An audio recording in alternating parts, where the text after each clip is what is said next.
वळूया पुढल्या बातमीकडे। मुंबई देशाची आर्थिक राजधानी, अनेक ऐतिहासिक क्षणांची खरं तर साक्षीदार असलेली मुंबई, विस्तीर्ण समुद्राच्या साथीनं ही मुंबई उभी आहे।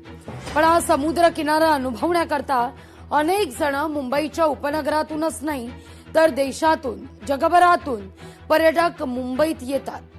प्रसंगी मुंबईकर मोकळा श्वास घेण्याकरता कधी सकाळी कधी संध्याकाळी वॉक करण्याकरता या समुद्र किनाऱ्यावर येतो। पण आता मात्र इथं फिरकूच नाही असं वाटतंय। त्याचं कारणही तसंच आहे म्हणा।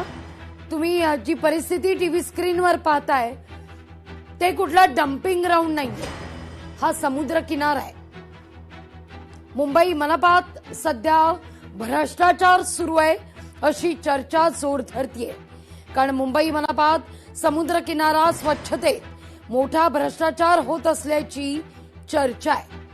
याच वर्षी म्हणजे 2026ला समुद्रात प्लास्टिक जाऊच नये याकरता प्लास्टिक अडवण्याकरता म्हणून ट्रॅश बूम ही प्रणाली बसवण्यात आली, ज्याला अगदी कोट्यवधींच्या आसपास खर्च आला अशी माहिती आहे। पण हा सगळा खर्च कचऱ्यात गेल्याचं चित्र आहे।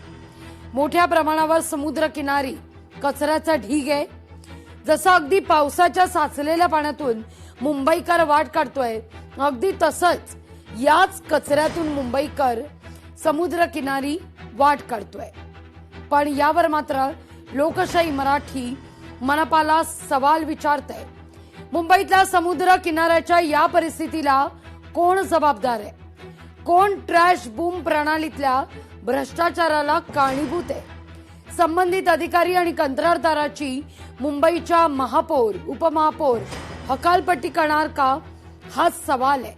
आता लोकशाही मराठीनं ही बातमी दाखवताच तिथं मनपा प्रशासन मात्र खडबडून जागं झालेलं आहे। या सगळ्या प्रकरणी 3 ते 4 दिवसात चौकशी करून संबंधितांवर योग्य ती कारवाई केली जाईल असं आश्वासन मुंबईचे उपमहापौर संजय घाडी यांनी लोकशाही मराठीशी बोलताना दिलंय। ऐकूया।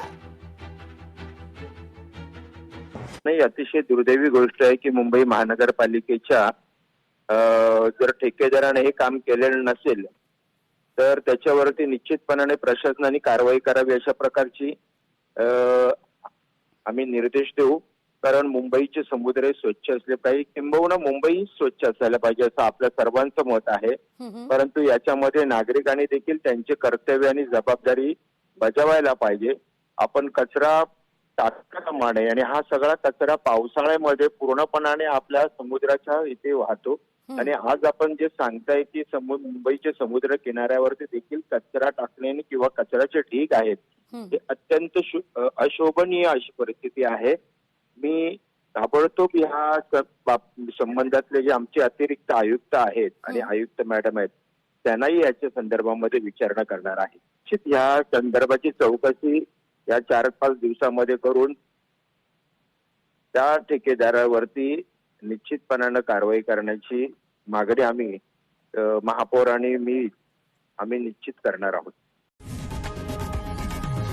लोकशाही मराठी ऐका, पहा, जागरूक रहा।